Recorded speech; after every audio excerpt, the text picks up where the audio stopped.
Rabbeinu Nachman, Rabbeinu Nachman befeige. Rabbeinu Nachman, Rabbeinu Nachman befeige.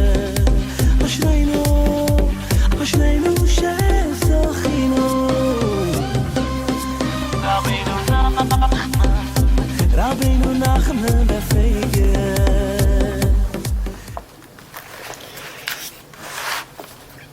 Alors, Bezat Hashem, on est arrivé page 46, Od Lamed Aleph, et on a fait le premier passage, on a commencé le deuxième. Au Paradouma et Chidush Yoter qui massé à Bachutz.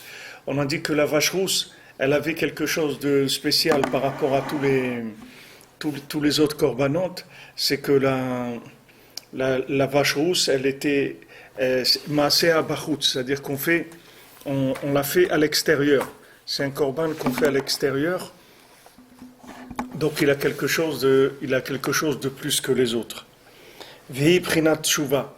Et la paradouma, la vache rousse, ça représente la tshuva, qui bat les chaper à l'avon ha'egel, comme Shamrov tenuzal, parce que elle est venue pour expier la faute du veau d'or, comme nous ont dit nos sages, qui pagmou bifne shor me'asmol, kamova. Alors on a dit que, hier on a expliqué qu'ils avaient fauté sur l'apparence du shor, du taureau sur le côté gauche, donc on avait expliqué hier ça, qui est le principe d'avoir abîmé des tzimtzumim, c'est-à-dire les contractions de la lumière dont on a parlé avant.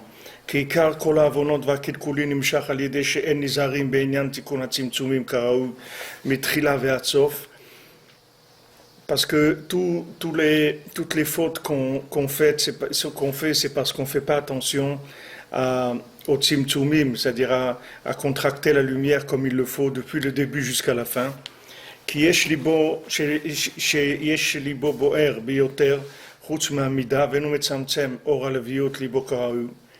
Parce qu'il y a celui qui a un enthousiasme du cœur qui est au-delà de sa mesure et qui ne contracte pas, donc qui ne fait pas une contraction de l'enthousiasme de son cœur pour pas qu'il aille au-delà de ce qu'il est capable de supporter. Chez Zeprinat Ribouy Or, chez Gorem Shvira Chaz Shalom, que ça c'est le principe du Ribouy Or qui entraîne trop de lumière, qui entraîne la destruction Chaz Shalom. Chez Mizebaim Kama Kilkulim Chaz Shalom, que ça amène plusieurs Kilkulim Chaz Shalom, comme on a mentionné avant, c'est-à-dire ça fait plusieurs dégâts.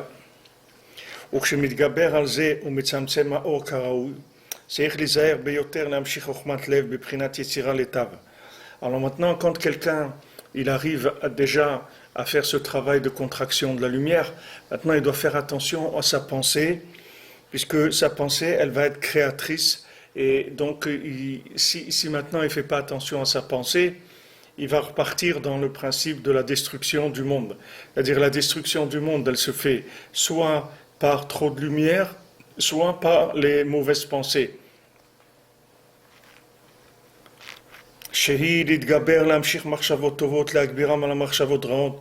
Il faut attirer des bonnes pensées pour les renforcer contre les mauvaises. Parce que les mauvaises pensées, elles viennent de la contraction de la lumière qui est l'origine même de la rigueur qui était obligé pour qu'il n'y ait pas trop de lumière. Donc il y a un problème, comme on dit le proverbe, on ne peut pas faire d'omelette sans casser des œufs, c'est-à-dire qu'il y a un problème. Il y a un problème, c'est que maintenant la lumière d'Hachem trop forte, on ne la supporte pas.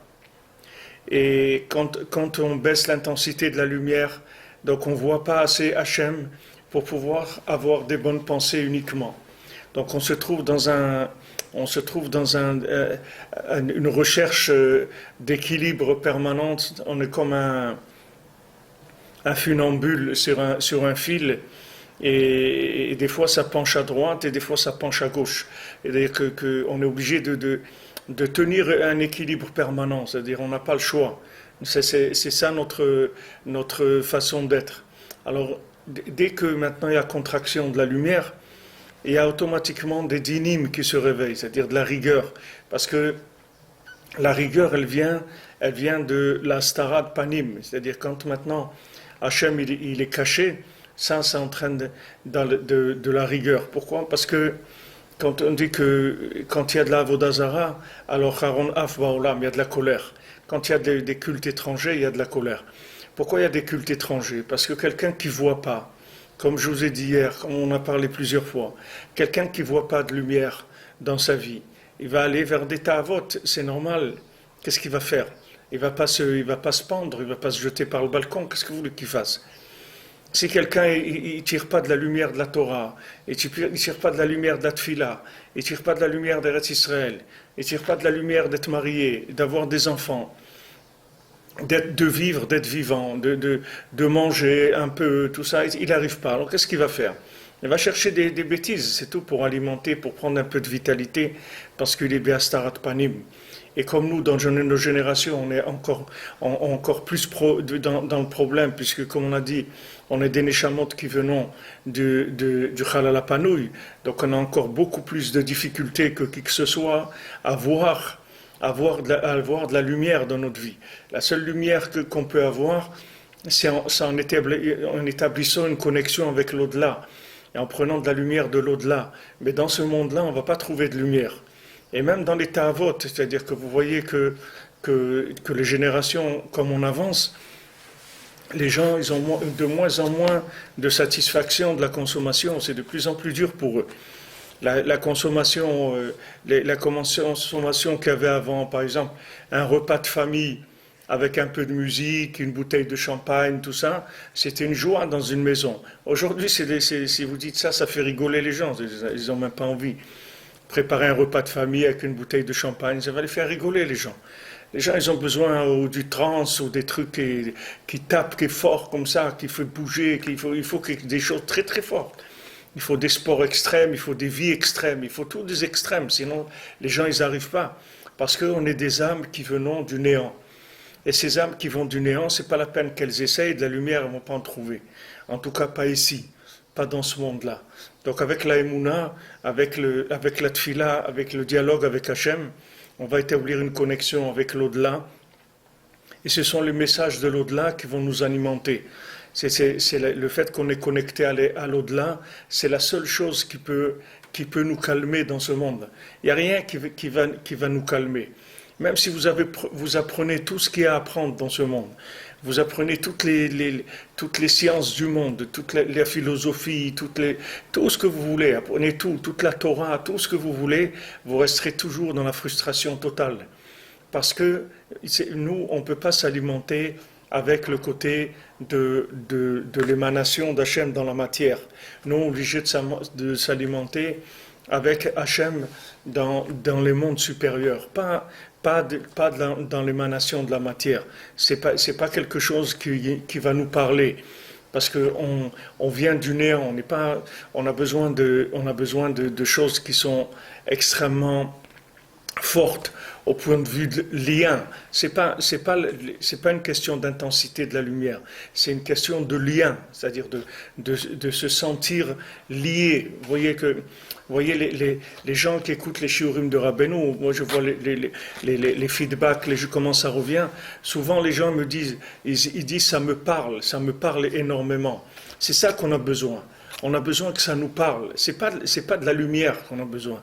On a besoin que ça nous parle. C'est-à-dire qu'on a besoin de se sentir concerné par la vie. C'est ça qu'on a besoin. On a besoin de se voir dans l'image du monde. Et ça peut se faire que si on sent un lien profond avec Hachem. Et ce lien, il s'alimente. Ce lien, il faut l'alimenter. Il faut l'établir et il faut l'alimenter. Et une fois qu'il y a connexion qui est faite avec Hachem, alors à ce moment-là, on peut vivre dans ce monde-là avec des forces, avec de la joie, avec tout ce qu'on veut. Mais au départ, il faut pas chercher la lumière dans la matière parce qu'on va rien trouver du tout. Alors les gens, ils cherchent dans les ta'avot, ils cherchent. Et après, une fois qu'ils sont rassasiés de plaisir de ce monde, il reste rien. C'est-à-dire la personne elle a plus de force après. elle est frustrée, elle a plus rien. Donc il faut faire attention que le din du Tzimtzum, il se prenne pas sur nous. C'est-à-dire, il faut faire attention parce que le Tzimtzum lui-même, il entraîne un din, c'est-à-dire il entraîne de la rigueur parce que le fait que Hachem est caché, ça entraîne de la rigueur dans le monde. כי המחשבות רעות נמשכים מהצמצום שהוא שורש הדין שהיה מוכרח כדי שלא יהיה ריבוי אור כנזכר לעיל. אבל תקף כשנתהווה הצמצום התחיל להשתלשל ממנו אחיזת סיגי הדינים. Alors dès que maintenant il y a eu le tzimtzum de la lumière, alors tout de suite les dinim ils ont commencé à s'installer. C'est-à-dire que dès que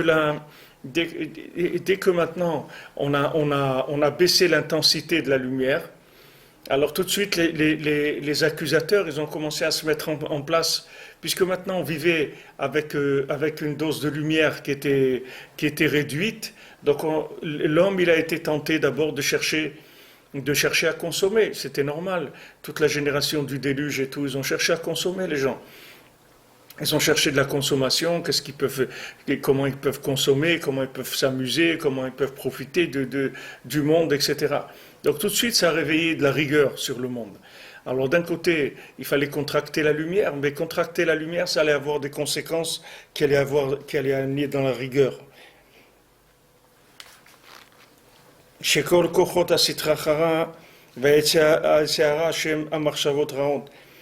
toutes les forces de la Sitra Achara, du côté négatif et du Yetzer Hara, qui sont les mauvaises pensées.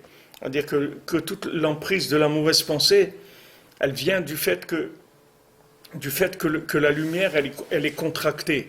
Imaginez-vous que vous viviez avec une lumière très très intense. Vous n'allez pas avoir des mauvaises pensées.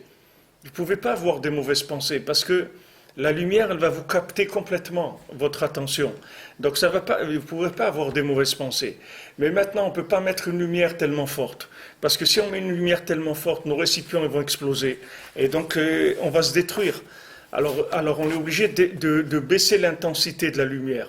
Alors quand on a baissé l'intensité de la lumière, alors on se retrouve dans l'obscurité.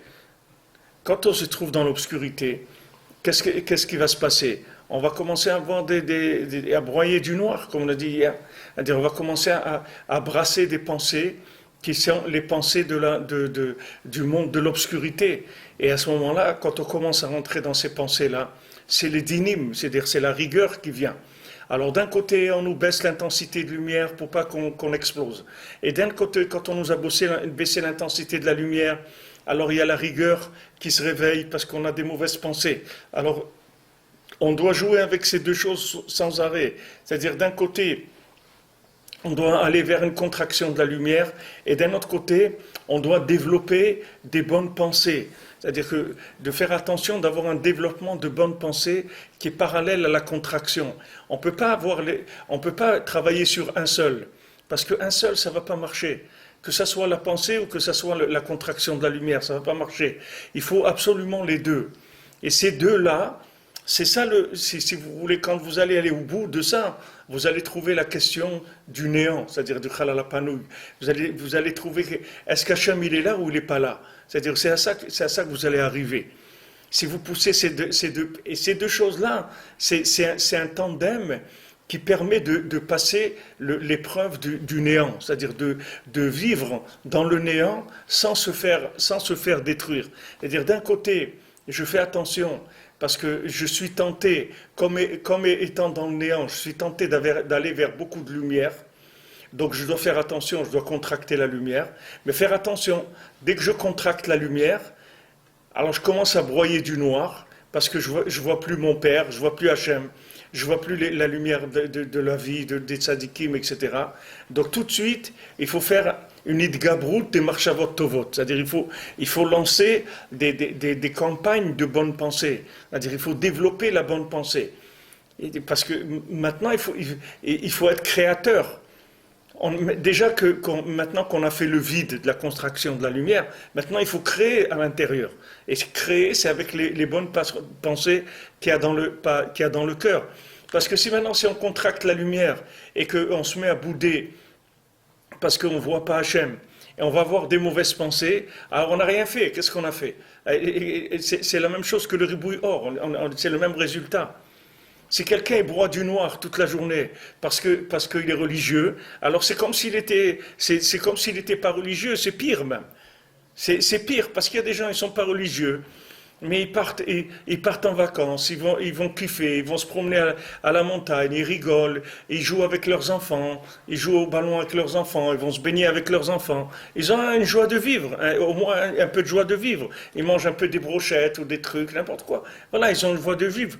Maintenant, quelqu'un il est religieux, il est comme ça tout comme tout vinaigré, tout constipé et tout, mais c'est pas, c'est-à-dire c'est un problème.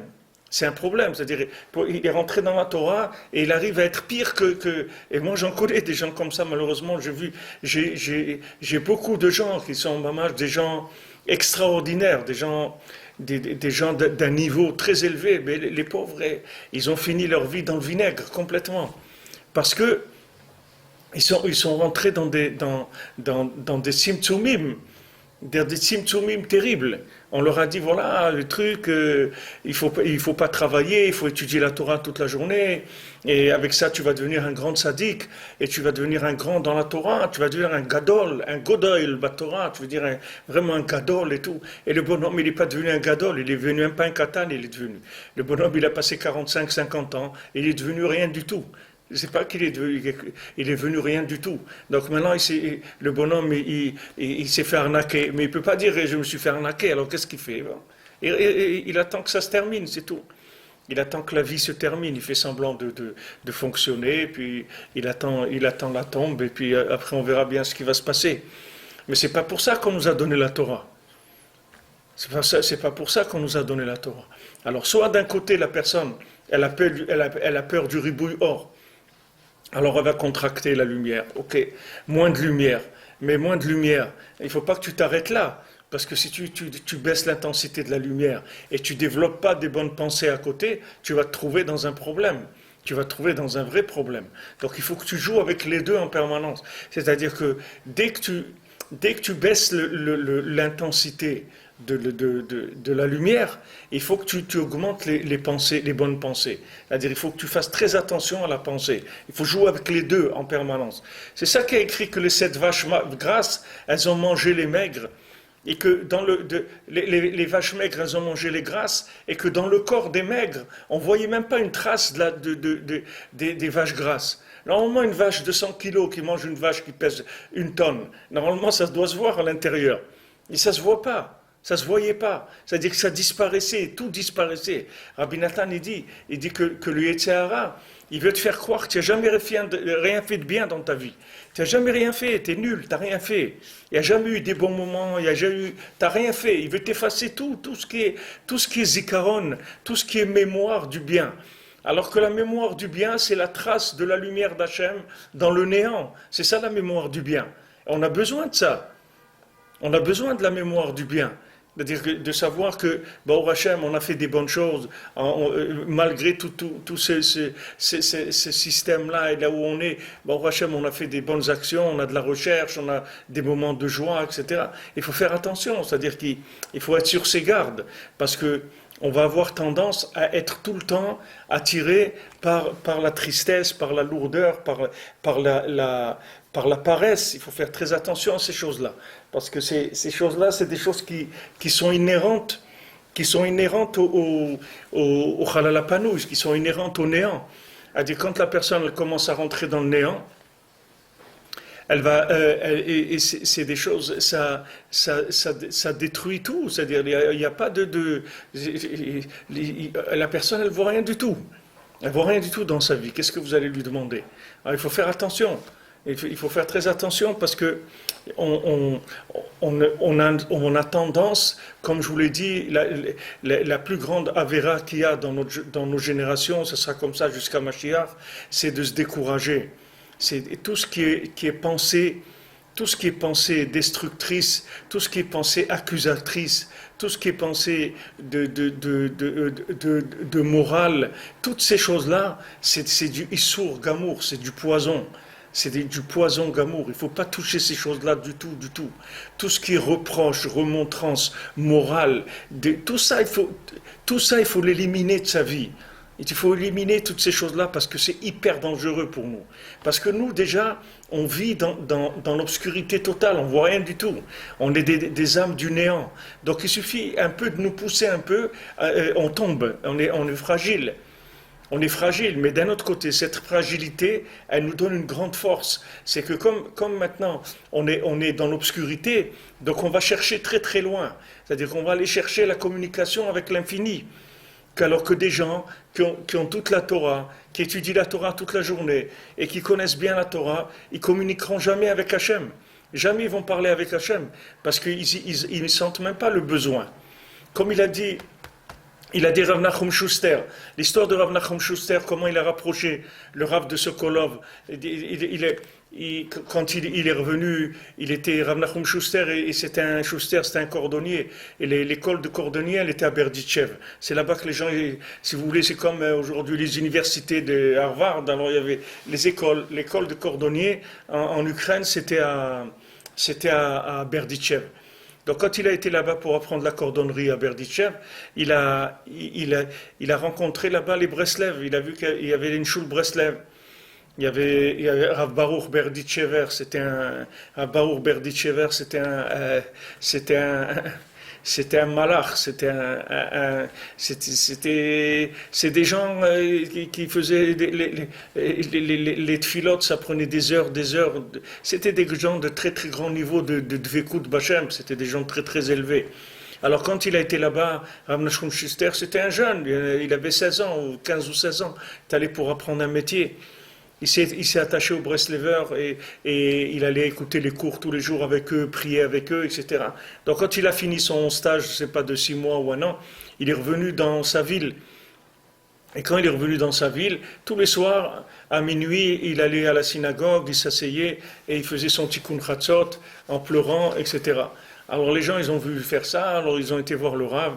Ils lui ont dit, écoutez, on ne sait pas ce qu'il a, ce Nahum, le cordonnier, depuis qu'il est revenu de Berdichev, tous les soirs il vient, et il fait le tikkun chatzot, et il passe comme ça des heures à pleurer, etc. Alors le Rav, il l'a convoqué, il lui a dit, ça va Nahum, tout va bien, tu n'as pas perdu la tête, tu t'es pas fait ribouiller, comme on dit, tu t'es pas pris un ribouille dans la tête ou quelque chose. Alors il lui a dit non, ça va, tout va bien, etc. Alors il a essayé de lui expliquer, il dit regarde, nous, on est des rabbinim, tout ça, mais on ne fait pas des choses comme ça, de s'asseoir par terre, de faire du tikkun chatzot, de pleurer et tout. Alors Rav Nachum Schuster, il a dit c'est normal, vous avez de la Torah et tout, ça vous manque pas le Beth Amikdash. Le temple, il vous manque pas. Mais moi, j'ai rien dans ma vie. Moi, j'ai rien. Si j'avais le temple, alors j'aurais vu le visage d'Hachem. J'aurais été heureux. Alors, de ce dibour qu'il lui a dit, ce Rav de Sokolov, c'est le Rav de Sokolov, c'était un gadol ador. C'était un homme, un Rav le plus respecté qu'il y avait dans toute l'Ukraine. C'était Mamash, il faisait partie des plus grands gdolim de la génération. Alors il est devenu un Breslever, il venait tous les ans, il venait à Rosh Hashanah, toute sa vie, c'est devenu un Breslever. De ce dibour-là, de cette parole de ce Rav Nachum Schuster. Donc Rav Nachum Schuster, lui a résumé ce qu'on est en train de dire ici. Il dit, regarde, moi, je suis une neshama du néant. Moi, j'ai rien. Donc moi qu'est-ce qu'il me faut? Moi, il me faut le top. Moi, il me faut le Beth Amikdash. Moi, tu ne vas pas m'endormir en me faisant étudier de la Torah. Parce qu'en me faisant étudier la Torah, tu ne vas pas pouvoir m'endormir avec ça. C'est-à-dire que c'est pas ça qui va me calmer. Parce que je vais étudier de la Torah, je ne vais rien voir du tout. Toi, tu vois quelque chose dans la Torah, ça te calme. Ça te calme tellement que tu as oublié que Hachem, il n'a pas de maison. Et que Hachem, il veut reconstruire sa maison, ça ne te dérange plus. C'est-à-dire, tu ressens plus même pas ce manque-là de la Shrina, rien du tout. C'est-à-dire, tu as perdu le contact avec Hachem. Mais moi, la seule chose qui peut me sauver, c'est le contact avec Hachem. Il n'y a rien d'autre qui peut me sauver. Il n'y a rien d'autre qui peut me sauver. Et ça, c'est général. C'est-à-dire, la seule chose qui peut nous sauver aujourd'hui, c'est garder le contact avec Hachem, garder le contact avec notre neshama, garder le contact avec notre conjoint, avec nos enfants, rester en contact, communiquer. Parce que cette communication qui va entretenir l'amour, c'est la seule chose qui va nous tenir. Il n'y a rien d'autre dans le monde. Rien d'autre. Vous pouvez voir des gens, ils sont des têtes, ils connaissent beaucoup de choses, mais vous voyez dans leur vie, c'est des catastrophes leur vie, parce qu'ils n'ont pas appris à communiquer avec Hachem. Ils n'ont pas appris à communiquer avec Hachem, à communiquer avec les autres, à s'investir dans la communication. Ils n'ont pas appris ça. Donc Rabbeinu, il vient et nous amène la Hetza de la Hitbodedut pour justement gérer cette schizophrénie, parce que c'est une schizophrénie. D'un côté, on te dit contracte la lumière, parce que tu dis, mais attends, c'est beau la lumière. Je dis, non, non, c'est beau, mais c'est pas pour toi. Calme-toi, parce que si tu prends trop de lumière, ça va te brûler. Ok, alors je baisse la lumière. Dès que je baisse la lumière, je commence à être dans l'obscurité, à broyer du noir, et je commence à avoir des mauvaises pensées. On te dit, ah mais maintenant il ne faut pas avoir des mauvaises pensées, c'est dangereux. Alors il faut que tu aies des bonnes pensées. Alors d'un côté, il n'y a pas de lumière, d'un autre côté, il faut des bonnes pensées. Mais c'est dur à gérer cette schizophrénie-là. Il faut une solution, il y a une méthode pour résoudre ce problème-là. Alors la méthode, c'est de parler avec Hachem. La méthode, c'est de s'inclure dans Hachem, s'inclure dans l'infini par la parole. En même temps, on est dans le corps, et en même temps, on est connecté à l'infini grâce à la parole. C'est ça la spécificité, la grandeur de la parole, qui nous permet d'être en contact avec l'infini, tout en étant dans un corps, et tout en en recevant une lumière qui est mesurée, proportionnelle à nos récipients. Donc Rabbi Nathan, il lésine pas, il nous l'a dit déjà plusieurs fois, il faut faire attention de se renforcer beaucoup contre les mauvaises pensées. Jusqu'à ce qu'il arrive à servir Hachem dans des mesures et dans des bonnes actions, dans la simplicité et dans l'intégrité, jusqu'à ce qu'il révèle la royauté d'Hachem, comme on l'a mentionné avant. Donc vous voyez, il a jeté là, comme on dit, un pavé dans la mare. La Rabbi Nathan, il jette deux mots, que c'est une bombe dans ce qu'on est en train de dire. C'est-à-dire qu'il vous conclut, Bipshitu tutmimut. C'est-à-dire que voilà, c'est à ça qu'il faut que tu arrives, mon ami. Il faut que tu arrives à la simplicité, à l'intégrité, c'est tout. À faire les choses de façon simple. À faire les choses de façon simple. Simplifie, sois simple. Fais les choses et une approche simple des choses. Tout ce que tu fais, fais-le simplement. Vis simplement et une approche simple des choses. Ne complique pas les choses. Ne va pas vers la complication, ne va pas vers la compréhension, vers le développement intellectuel des choses. Va vers la simplicité. Tout ce que tu fais-le sans chokhmot, sans combine. Fais simple. Va vers la simplicité.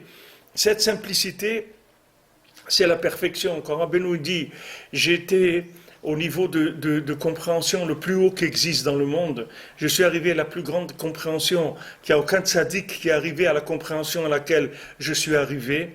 Et là-bas, j'ai vu que la plus grande sagesse qui existe, c'est la simplicité. Ça veut dire quoi? Ça veut dire que la simplicité, elle va permettre de jouer avec cette schizophrénie-là. C'est-à-dire, elle va résoudre le problème de la schizophrénie. La simplicité, c'est qu'en même temps, je ne cherche pas à comprendre, et en même temps, je fais. C'est ça la simplicité. Les gens simples, ils ne cherchent pas à comprendre. Les gens simples, ils ont la lumière de la chose. Ils prennent la lumière qu'ils ont besoin pour faire tourner le moteur, c'est tout. Et après, ils font, c'est tout. Mais ils ne vont pas chercher de la lumière gratuite. Ils ne vont pas chercher de la lumière spéculative. Ils ne vont pas chercher de la lumière par intérêt intellectuel ou autre. Ils vont chercher que de la lumière pour mettre dans le réservoir d'essence pour rouler, c'est tout. Ils ne cherchent pas la lumière qui est en plus. Ils vont aller chercher juste la lumière qu'ils ont besoin pour alimenter leur travail simple. Ça, c'est la chose qui permet de gérer cette schizophrénie. Simple, faire les choses simplement, c'est tout. Aller prendre de la lumière, pas de problème. Je prends la lumière que j'ai besoin pour me donner un petit peu de cœur pour pouvoir faire ce que j'ai à faire. C'est tout, dans la simplicité. Qu'est-ce qui est le contraire de la simplicité? C'est quand je commence à mettre un peu trop de lumière par rapport à ce que je suis en train de faire. C'est-à-dire, quand je mets trop de lumière par rapport à ce que je fais, alors ça va commencer à compliquer la chose. la complication des choses. Il voulait que les gens qui sont pas, les gens qui communiquent pas avec Hachem, alors ils sont obligés d'utiliser ce palliatif-là qui est la complication des choses.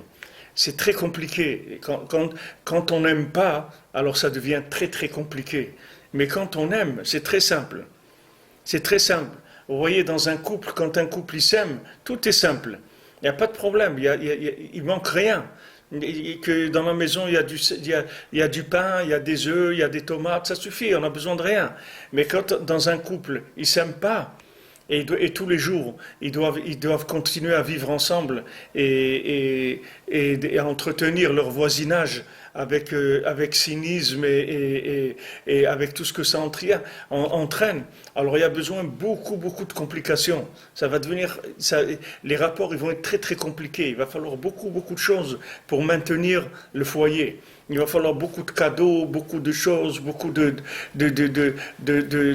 faire fi de beaucoup de choses, de faire des choses qu'on n'a pas envie de faire, de se forcer et tout. On va être obligé de faire énormément de concessions, d'efforts, etc. parce qu'il n'y a pas de vie, parce qu'il n'y a pas l'amour. Mais quand il y a l'amour, tout devient simple. Il n'y a pas besoin de faire des choses compliquées. Quand est-ce qu'on complique? C'est quand on n'aime pas. Alors à ce moment-là, on doit faire de la complication. Parce que la complication, elle va permettre de cacher le manque. C'est-à-dire de combler la frustration qui vient du fait qu'il n'y a pas d'amour. Alors on va combler avec des choses extraordinaires, des voyages, avec des trucs. Mais tout ça, il n'y a pas besoin. Des gens qui s'aiment, ils n'ont pas besoin de ça. Ils n'ont pas besoin de ces complications. Des trucs simples, c'est tout. La vie, elle est simple. Il y a pas de. Alors quand maintenant il n'y a pas ce lien-là, il n'y a pas ce lien avec Hachem, alors l'homme il va compliquer, il va chercher des chumrot terribles, il va faire les mitzvot avec beaucoup de chumrot, beaucoup de zèle. Il va chercher comment faire le plus grand zèle qu'il y a dans les choses et avec beaucoup de nerfs, beaucoup de rigueur dans chaque chose, etc. Pourquoi? Parce c'est avec ça qu'il s'acquitte du manque d'amour d'Hachem. Il dit voilà, regarde Hachem, je t'aime pas, mais je vais te faire des trucs extraordinaires. Je vais te faire des choses extra. Je vais te faire de l'extra. Je vais que te faire des extras.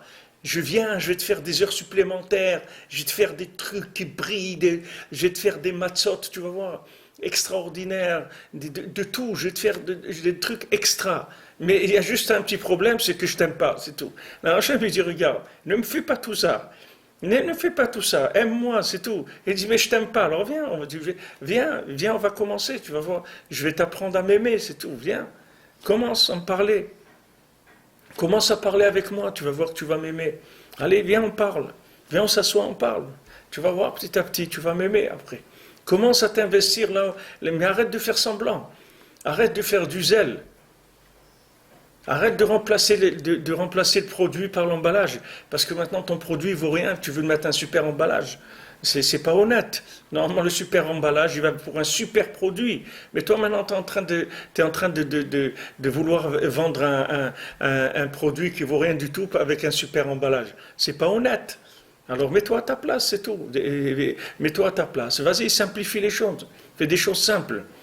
Et malheureusement, on voit ça. Rabbeinu lui-même, il dit que lui-même, il était attiré par des chumrot et par du zèle, et de faire du zèle et du zèle et du zèle. Mais après, il s'est rendu compte qu'il n'y a pas besoin de faire du zèle.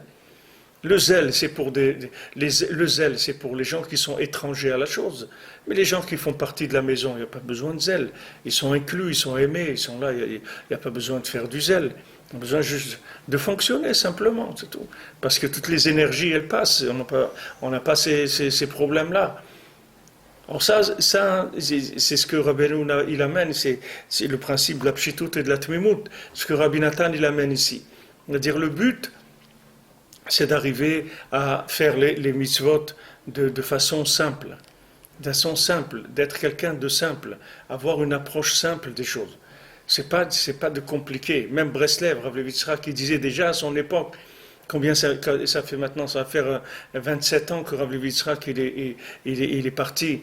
Et déjà à son époque, il disait Il disait Breslev, c'est ça, c'est ce qu'il y a aujourd'hui, c'est Breslev. Il dit, c'est pas Breslev, c'est du kavod. Les gens ils cherchent du kavod à être des rabbanim, des super rabbanim, des mots, des moré tzedek, des rabbins de l'Aïda Haredi, de Chaver de l'Aïda Haredi, du kavod, de l'argent, des trucs. C'est ça qu'ils cherchent les gens aujourd'hui.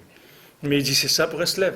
Il dit à Ouman, il dit on avait celui qui balayait la synagogue. Il dit il avait toute la Torah entière qui était posée en lui, il connaissait par cœur toute la Torah entière. Et maintenant quand tu le voyais, tu pouvais même pas imaginer que cet homme-là, il savait lire. C'est pas qu'il connaissait toute la Torah. Les gens ils savaient, ils se cachaient, ils cachaient ce qu'ils savaient. C'est pas qu'il commençait à chercher du kavod. Rabbeinu dit que le kavod c'est pour des gens qui n'ont pas de da'at, les ktané à da'at, c'est-à-dire des gens qui n'ont pas de da'at, alors qu'ils cherchent le kavod. Parce que le da'at c'est la connexion entre l'infini et le fini. C'est ça qui s'appelle le da'at. Le da'at c'est le lien qu'il y a entre les opposés. C'est ce qui s'appelle le da'at. Le da'at mechaber et haefachim, il unit les choses qui sont opposées. Donc ceux qui n'ont pas de da'at, ils sont pauvres. Et celui qui est pauvre, qu'est-ce qu'il va chercher? Les honneurs, c'est tout. Parce qu'il va chercher des galons, et l'emballage, à développer l'emballage au maximum. Et après d'arriver à des aberrances, des choses terribles. Des choses terribles, ils ne se rendent même pas compte de ce qu'ils font après. Parce que c'est terrible, c'est des systèmes terribles après, qui ne marchent que sur le kavod et l'argent, et que des rapports sociaux, les trucs, moi je suis ça, et moi j'ai cette place, et moi j'ai ce truc, et moi j'ai... Et allez, il faut aérer un petit peu, il faut dépoussiérer un petit peu, il faut aérer tous ces systèmes-là, il faut rentrer dans la simplicité de la Avodat Hashem. Il ne faut pas chercher les honneurs, il faut pas chercher... C'est pas ça notre but, on n'est pas là pour ça. Mais quelqu'un qui n'a pas cette simplicité-là, il va être obligé d'aller vers ces choses-là. Il n'a pas le choix. Il n'a pas le choix parce qu'il sent un vide, que ce vide-là, il n'a pas comment le combler. Donc il va chercher la complication. Il dit déjà, si le produit n'est pas valable, alors au moins de faire un bel emballage. Et Rabbeinu ne dit pas ça. Rabbeinu il dit pas ça. Si ton produit n'est pas valable, alors arrange-le, c'est tout. Améliore ton produit. Ne va pas cacher le problème de ton produit avec un super emballage. C'est pas honnête de faire ça. Alors Rabbi Nathan dit nimtza she'aikar shebe'echrach she'yeh lo tzimtzum she'lo yitlaev yoter midai. Alors Rabbi Nathan dit le principal de tout ce qu'on a étudié, c'est que de savoir que c'est obligé d'avoir une contraction de la lumière, de ne pas avoir un enthousiasme qui est délirant, démesuré. Mais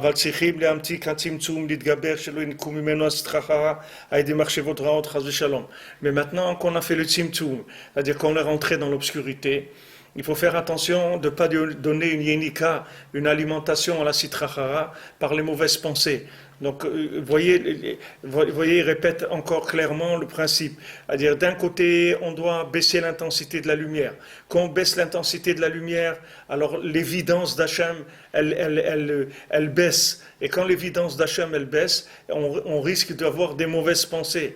Alors il faut faire attention. Et comme je vous ai dit, les mauvaises pensées d'aujourd'hui, c'est les pensées de Yush, les pensées de désespoir, les pensées de tristesse, les pensées de paresse, les pensées de lourdeur. Tout ça, c'est ça les mauvaises pensées d'aujourd'hui. C'est pas les mauvaises pensées des avérotes. Ça, c'est le pire de toutes les avérotes qui existent aujourd'hui, c'est d'avoir des pensées de désespoir, de découragement. C'est ça les mauvaises pensées. Donc aujourd'hui, quelqu'un qui voit pas de lumière, alors il va avoir tendance à se décourager. Il va avoir tendance à se décourager, c'est-à-dire Amalek qui va l'attaquer par là. Parce qu'il dit, voilà, tu es obligé de contracter la lumière, parce que si tu ne contractes pas la lumière, tu vas t'exploser. Donc il faut que tu ailles doucement, tu vas contracter la lumière. Mais quand tu contractes la lumière, tu dis, alors s'il n'y a plus de lumière, qu'est-ce qu'on va faire alors? On ne peut pas vivre dans l'obscurité. Il dit, fais attention, parce que maintenant que tu as moins de lumière, tu vas te faire attaquer par Amalek. Amalek, il va essayer de rentrer en toi de mauvaises pensées pour te détruire. Il n'est pas arrivé à te détruire par trop de lumière, il va essayer de te détruire avec des mauvaises pensées. Donc tu dois tenir ta garde sur les deux côtés. Sur le côté de la contraction de la lumière, de ne pas aller au-delà de ce que tu es capable de gérer comme lumière, et d'un autre côté de faire attention aux mauvaises pensées. להתגבר שלא ינקו ממנו שכרה על ידי שמשה עבודה עוד חס ושלום. וזה כל עבודת האדם. Et ça, c'est tout le travail de l'être humain sur terre.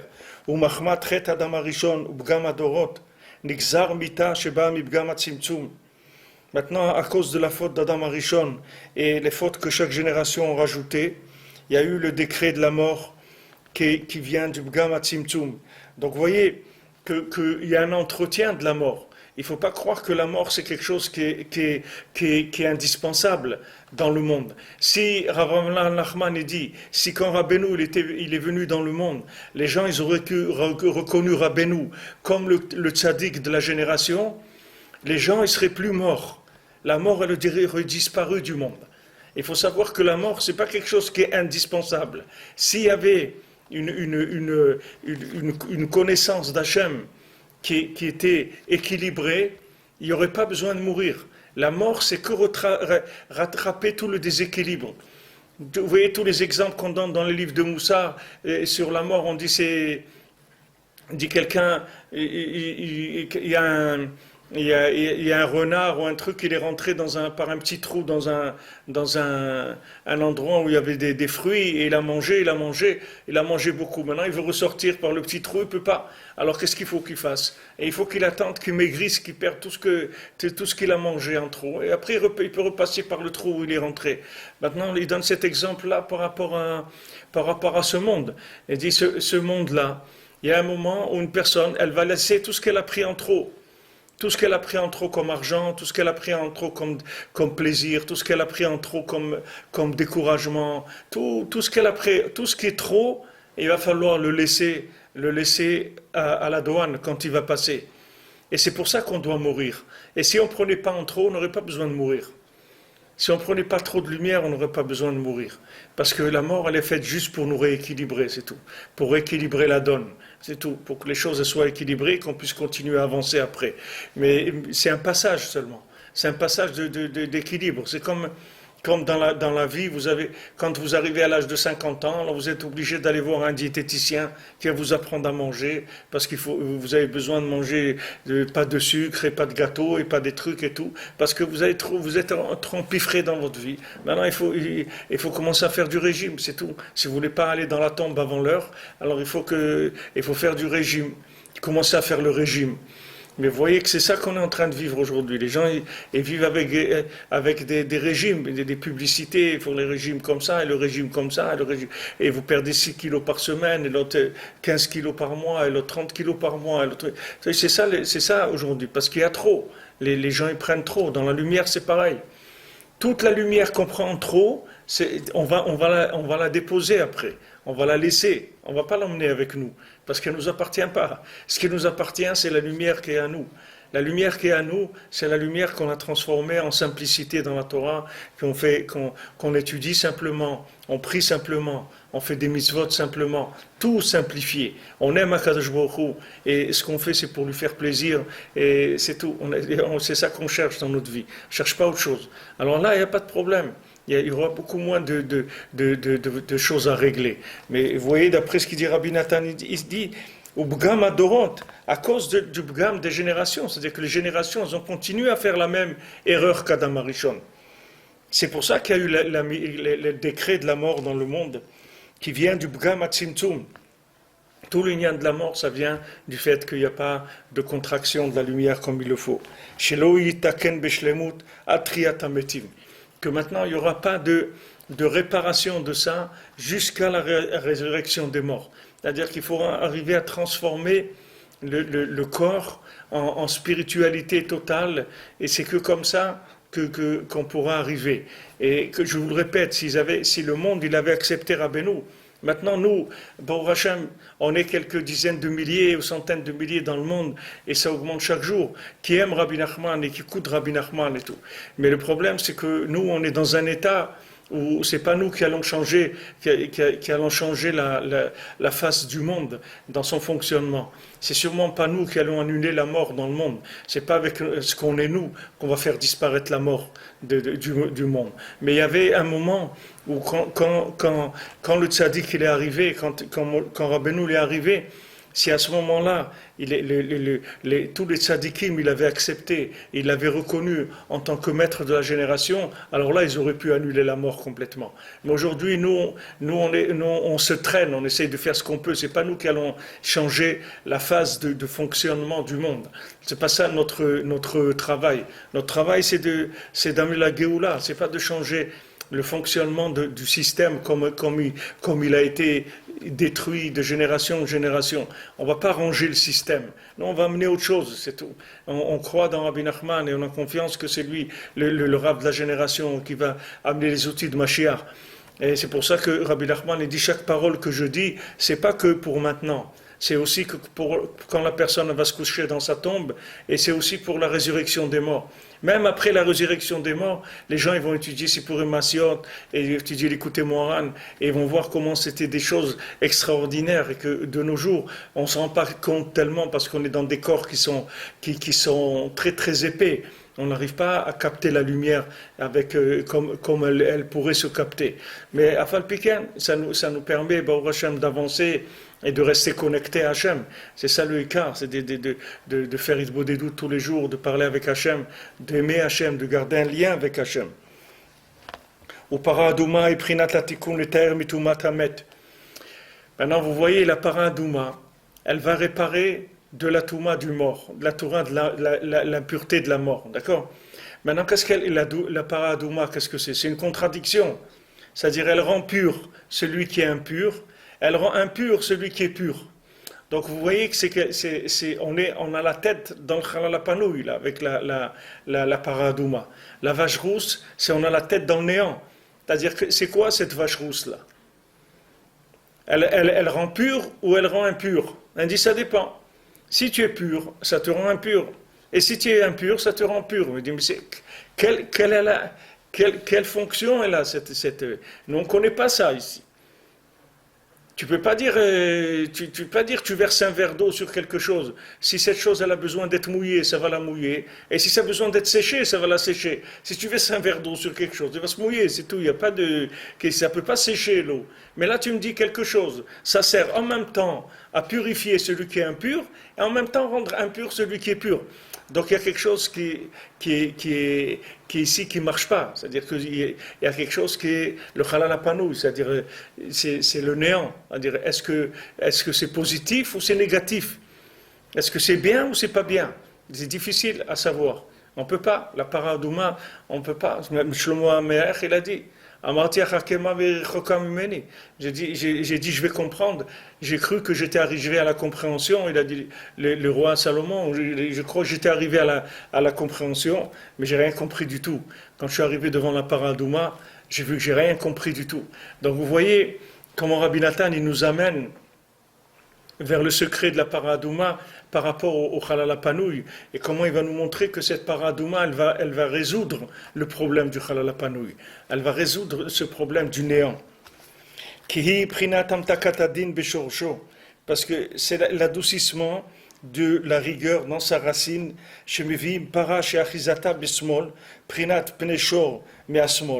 On amène maintenant une para, c'est-à-dire une vache, que cette vache-là, sa racine, son emprise, elle est du côté le côté gauche de Pnei-Shor Me'asmol, c'est-à-dire c'est le visage, comme on avait vu avant, le visage du taureau, mais du côté gauche. Vehi adumat mima betokef admimut. Et maintenant, elle est entièrement rouge. Entièrement, c'est-à-dire sans aucun, tout est rouge dans la paradouma. C'est-à-dire il ne faut pas qu'il y ait une tache d'autre couleur. Elle doit être entièrement rouge. Elle représente tout le din, toute la rigueur, tout le tzimtzum. Le rouge, c'est le sang, c'est la rigueur. Le rouge, tout ce qui est rouge, c'est le principe de la rigueur. Les rouges, c'est la rigueur, le principe de la rigueur. Donc elle est entièrement rouge, la paradouma. Et le Kohen, dans toute sa force, avec toute sa force. Et mais le Ikar, il ne faut pas oublier, parce que même le Kohen, Toute sa force, elle vient de Moshe Rabbeinu. Rabbi Nathan, il ne nous laisse pas, il ne nous lâche pas. Il ne nous laisse pas partir. Chaque chose, il te dit, voilà, c'est avec la force du Kohen. Mais n'oublie pas que le Kohen, toute sa force, elle vient de Moshe Rabbeinu. Sheko la parot nikrao al shmo. Toutes les vaches rousses, elles viennent elles viennent de la vache rousse qu'il a fait Moshe Rabbeinu. C'est de là-bas toutes les vaches rousses qu'il y a dans le monde. נקראות על שמו, כמו שאמרו רבותינו ז"ל, על ידי זה יש לו כוח להוציאה לחוץ למחנה, לשחטה שם, נוכח פתח אוהל מועד, שהוא המשכן ובית המקדש, שהוא בחינת תוקף בית התתה ובית הלילה כנזכר לעיל. Donc maintenant, avec cette force-là de Moshe Rabbeinu, le Kohen, il peut sortir la vache rousse en dehors du campement et lui faire le sacrifice à l'extérieur, en face de la tente d'assignation qui est le Mishkan, ou bien le Bet HaMikdash, ou bien le temple, qui est le tikkun de la maison d'en bas et de la maison d'en haut.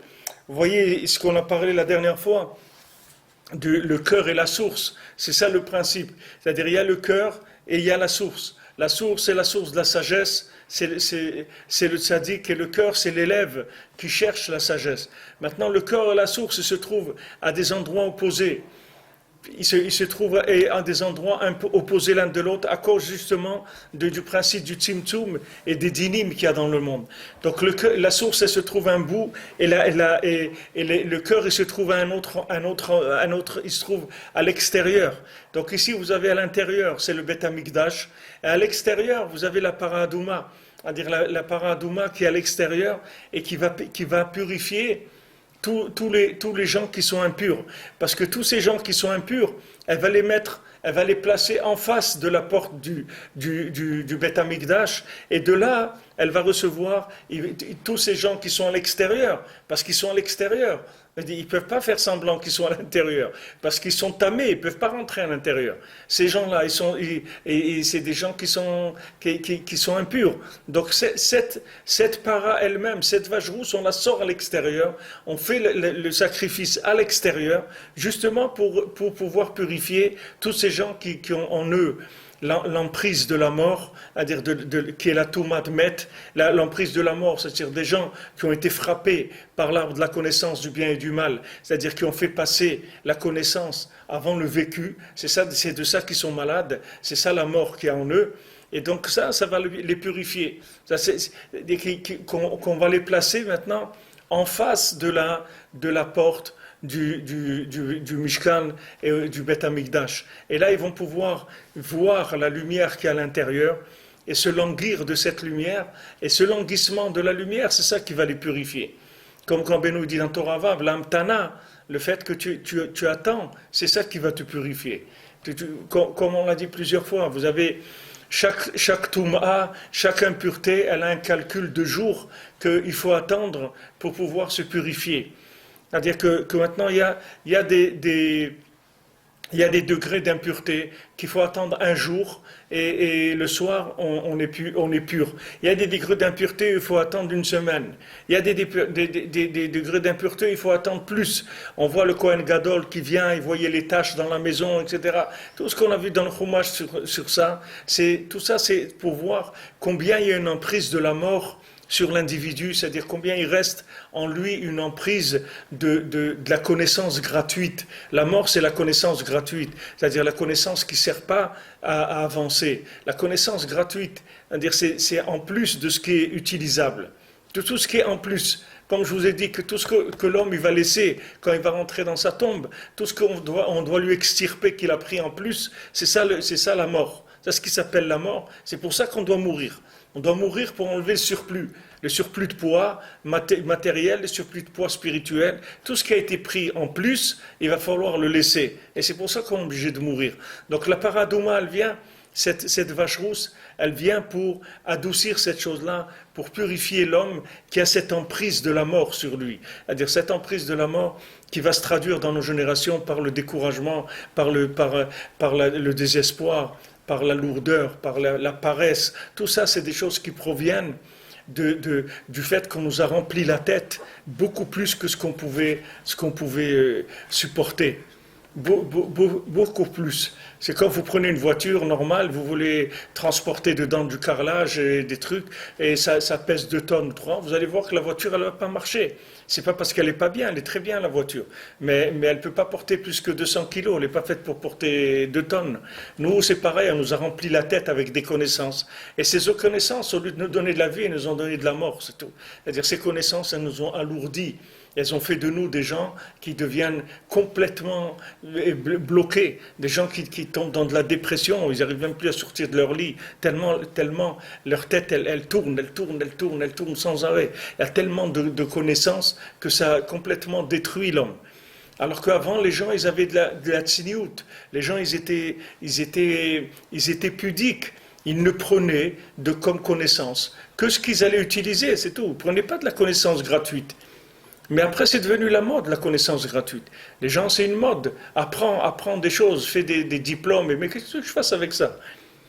Pourquoi Hachem, il a dit que l'homme, il faut qu'il ait des diplômes? Pas besoin de diplôme, laisse-moi, je vais apprendre un métier, je vais travailler, c'est tout. Qu'est-ce qu'il y a des diplômes? Pas besoin de diplôme, pas besoin d'être plombé, déjà encore plus que ce que je suis. Déjà, je suis lourd et tout, tu veux m'ajouter encore des diplômes sur moi? Ça y est, j'ai pas besoin, laisse-moi tranquille. Moi, je veux vivre, je veux être avec Hachem.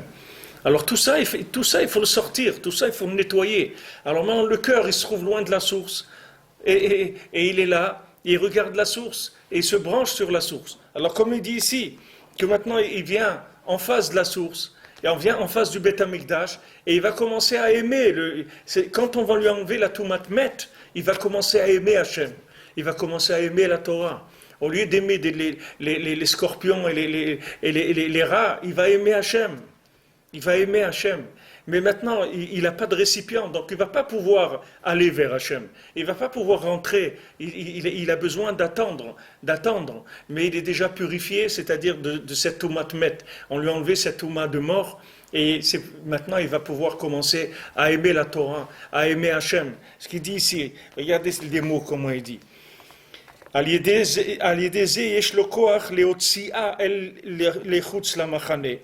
Donc, grâce à cette force-là de Moshe Rabbeinu qui donne au Kohen, le Kohen il peut faire sortir la vache rousse en dehors du campement, la sacrifier à l'extérieur, en face de la porte du Ohel Moed, c'est-à-dire de la Shiwa Mishkan, c'est-à-dire le Mishkan, le tabernacle, ou bien du Bet Hamikdash, Shuprinat Tikun Tata Betaila. Ça, c'est la réparation de la maison d'en bas et de la maison en haut de Kenisker Leel. ועל ידי זה דייקה יתקן כל הצמצומים מתחילה ועד סוף וממתיק הדינים בשורשם. Et דווקא avec ça, il va réparer tous les tzimtzumim depuis le début jusqu'à la fin et il va adoucir toute la rigueur depuis la racine de la rigueur. Donc n'oubliez pas tout ce qu'on a dit avant, que maintenant l'adoucissement de la rigueur, c'est le libre arbitre, c'est de vouloir la création du monde, c'est de vouloir vivre par nos choix personnels. Donc maintenant, la Toumat Met, la Toumat Met, tout simplement, dans les mots, vous le voyez, la Toumat Met, c'est la Toumat de la mort. C'est-à-dire que la personne, elle n'aime pas la vie, elle aime la mort. C'est ça la Toumat Met. Regardez ce qu'ils disent les gens aujourd'hui. On aime la mort. On apprend à se détruire, on apprend la mort. Les gens, ils aiment la mort. Ils font des sports extrêmes. De temps en temps, vous dites, ah ben celui-là, le pauvre, son truc, il n'a pas marché, il s'est écrasé par terre. L'autre, il a sauté trop haut au truc, il y a une avalanche, il a été ramassé, il est mort. Les gens, ils frôlent la mort. Parce que c'est la seule lumière qu'ils ont. C'est de frôler la mort en permanence. C'est ça qui leur donne un petit peu de semblant de vitalité. Donc la Toumat Met, tout simplement, l'impureté du mort, c'est qu'elle t'enlève le goût de la vie. C'est ça le problème. C'est que tu n'as plus de goût à la vie, tu n'as plus de goût à faire ce que tu as à faire. Alors cette paradouma, cette vache rousse, elle t'enlève cette touma de la mort. C'est-à-dire elle t'enlève l'envie de mourir, elle t'enlève le désespoir, le dégoût, la paresse, la tristesse. Tout ça, ça enlève tout ça, cette paradouma. Et à ce moment-là, quand on t'a enlevé ça, alors tu vas regarder le Beth Amikdash, tu vas regarder en face de la porte du Beth Amikdash, tu vas regarder la source de la révélation d'Hachem, et tu vas être joyeux, tu vas aimer ça, et tu vas commencer à te languir, et tu vas dire quand est-ce que je vais pouvoir me rapprocher, j'aimerais tellement me rapprocher plus d'Hachem. Tu vas dire tu vas commencer à avoir des choix qui sont positifs, et ces choix positifs, c'est ça l'adoucissement de toute la rigueur du monde. C'est-à-dire chaque fois que tu vas faire un choix positif parce que tu aimes, c'est pour ça que tu le fais, ça adoucit toute la rigueur du monde. Parce que toute la rigueur du monde, comme on l'a vu, c'est parce que l'homme, le monde, il n'a pas été voulu par les hommes. Hachem, il a fait le monde par son initiative personnelle. Maintenant, il fallait des gens qui veuillent ce monde-là. Et comme maintenant, il y a cette touma de mort qui est venue sur nous à cause d'Adam Arishon et tout ce qu'on a rajouté aussi dans chaque génération, cette touma de mort qui nous rend tristes, qui nous rend lourds, etc., il faut se débarrasser de ça. Donc la paradouma, elle vient pour nous débarrasser de ça. Donc vous voyez que la paradouma, elle a en elle ce principe du chalapanouille, du principe du néant, pour nous débarrasser de cette contradiction, de cette schizophrénie qui est inhérente à l'individu sur Terre, puisqu'il a un corps dans une âme, ça c'est déjà une âme dans un corps, ça c'est déjà de la schizophrénie, d'avoir une âme dans un corps. Un corps c'est de la viande, une âme c'est entièrement spirituel. De vivre avec ces deux choses-là ensemble, c'est déjà très très difficile. Donc le principe de paradouma, c'est pour gérer ce problème-là et arriver à le régler complètement, Bezat Hashem. Alors on continuera demain de ce passage-là. On va arriver à plus ouvrir, et Rabbi Nathan il va nous ouvrir plus sur le principe de la paradouma, Bezat Hashem. Bonjour les amis, Be'atzlacha. Des bonnes nouvelles.